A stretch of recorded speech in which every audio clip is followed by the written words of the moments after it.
Nilambur by-election brought to you by Join the legacy of excellence at Little Flower Engineering Institute, Kalamasheri, offering NCVT and ATP courses. Little Flower Engineering Institute, Kalamasheri. സ്ഥാനാർത്ഥി ഇല്ല. അതായത് Akhila Bharata Hindu Mahasabha already ഇവിടെ നിർത്തിയിട്ടില്ല. ഹിമോൽപത്രാനന്ദ എന്ന തോക്കുസ്വാമി വെറുതെ ഒരു സംഘർഷം ഉണ്ടാക്കണം, അല്ലെങ്കിൽ വർഗീയത ഉണ്ടാക്കണം എന്നുള്ള രീതിയിൽ ഹിന്ദു മഹാസഭയായിട്ട് യാതൊരു ബന്ധമില്ലാത്ത ആളാണ്. ഇവിടെ LDFനാണ് അഖില ഭാരത ഹിന്ദു മഹാസഭയുടെ പിന്തുണ.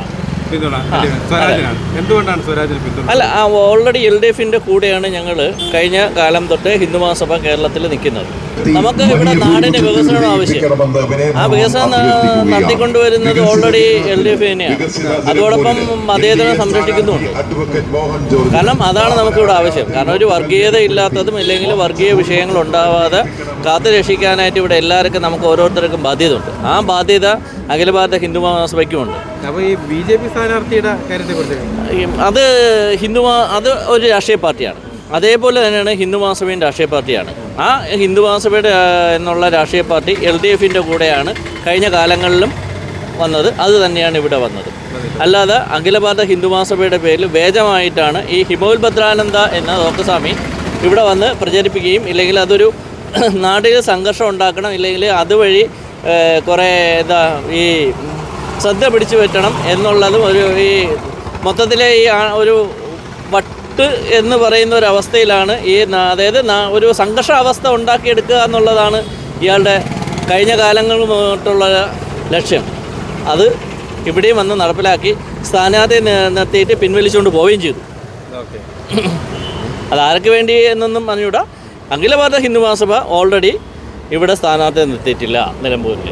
അത് LDFന് തന്നെയാണ് സപ്പോർട്ട്. അതുപോലെ തന്നെ അങ്ങനെ വ്യാജമായിട്ട് സ്ഥാനാർത്ഥിയെ ഇവിടെ നമ്മുടെ ഹിന്ദു മഹാസഭയുടെ പേരുപയോഗിച്ച് വ്യാജമായി സ്ഥാനാർത്ഥിയെ നിർത്തി ഞങ്ങൾക്കറിയാൻ കഴിഞ്ഞത് ഇവിടുന്ന് ഫണ്ട് പിരിച്ചെന്നുള്ളതാണ്. അപ്പോൾ നമ്മളുടെ അറിവോ സമ്മതമോ കൂടാതെ ഇപ്പോൾ ഇത് സതേൺ സോണിൻ്റെ, അതായത് കർണാടക, തമിഴ്നാട്, കേരളം, ഇത്രയും സതേൺ സോണിൻ്റെ പ്രസിഡൻ്റാണ് ഈ നിൽക്കുന്നത്.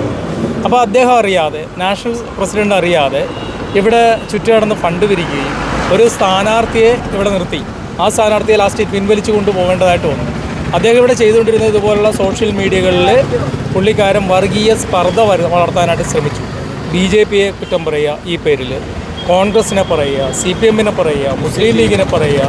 എടുത്തു പറയേണ്ടത് മുസ്ലിം ലീഗിനെ പറഞ്ഞു കഴിഞ്ഞാൽ ഇവിടെ അതൊരു വർഗീയ സംഘർഷത്തിലേക്ക് പോകുന്ന തരത്തിൽ അദ്ദേഹം ഇവിടെ ചുറ്റി നടന്ന് പല കാര്യങ്ങൾ പ്രചരിപ്പിച്ചു. അങ്ങനെ നിങ്ങൾക്ക് അറിയാൻ പറ്റും, മുൻകാലങ്ങളിൽ തോക്കുസ്വാമി എന്നാണ് അദ്ദേഹത്തെ അറിയപ്പെടുന്നത്. സ്റ്റേഷനിൽ കയറി ഷൂട്ട് ചെയ്ത കേസ് വരെ അയാളുടെ പേരിൽ നിലനിൽക്കുന്നു. ഞങ്ങളത് നിയമപരമായിട്ട് തന്നെ ഞങ്ങളുടെ സ്റ്റേറ്റ് പ്രസിഡന്റ് അത് കൈകാര്യം ചെയ്തു. ഇലക്ഷൻ കമ്മീഷൻ, ഇൻ്റലിജൻസ്, അതുപോലെ ജില്ലാ കളക്ടർ, CI, DGP, അതുപോലെ തന്നെ നിലമ്പൂർ ഇപ്പോൾ നമ്മൾ ഈ സ്റ്റേഷൻ്റെ ഫ്രണ്ടിലാണല്ലോ നിൽക്കുന്നത്. ഇവിടെ സ്പെഷ്യലായിട്ട് കേസ് എടുത്തിട്ടുണ്ട്. ഞങ്ങളിതിപ്പോൾ സ്റ്റേറ്റ് പ്രസിഡന്റ് അതിൻ്റെ മൊഴി നൽകിയിട്ടുണ്ട്, കേസ് എടുത്തിട്ടുണ്ട്. അപ്പോൾ അത് മേലിൽ ഇത്തരം കാര്യങ്ങൾ ഉണ്ടാകരുത്, സംഘടനയെ ദുർവിനിയോഗം ചെയ്തിരിക്കും, അത് കേസുമായിട്ട് ഞങ്ങൾ മുന്നോട്ട് പോകും. അഖില ഭാരതീയ ഹിന്ദു മഹാസഭ ഞങ്ങൾ LDFല് സ്വരാജിന് വേണ്ടിയിട്ടാണ് ഞങ്ങൾ. എത്ര വർഷമായി നമ്മുടെ ഈ സംഘടന?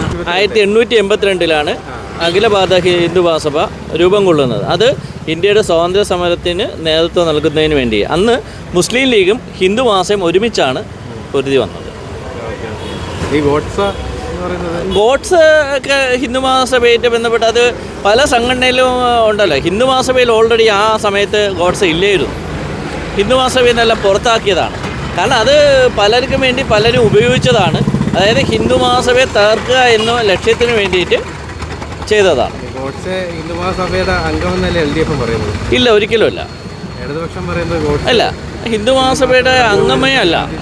അതായത് ഇതിനും 3 വർഷം മുന്നേ ഹിന്ദു മഹാസഭയിൽ നിന്ന് പുറത്താക്കിയതാണ്. ഈ ഗാന്ധിജിയെ കൊല്ലുന്ന സമയത്ത് ഹിന്ദു മഹാസഭ ഒരു ബന്ധവും ഇല്ലായിരുന്നു. അതിന് 3 വർഷം മുന്നേ തന്നെ അഖില ഭാരത ഹിന്ദു മഹാസഭയിൽ നിന്ന് പുറത്താക്കി. ഇദ്ദേഹം കോൺഗ്രസിൻ്റെ മെമ്പറായിരുന്നു. ഏതൊക്കെ സംഘടനകളുണ്ട് ആ സംഘടനയിലെല്ലാം ഗോഡ്സെ ഉണ്ടായിരുന്നു. അപ്പോൾ ഹിന്ദു മഹാസഭ ഇവിടെ ഇടതുപക്ഷത്തോടൊപ്പം ആണ്.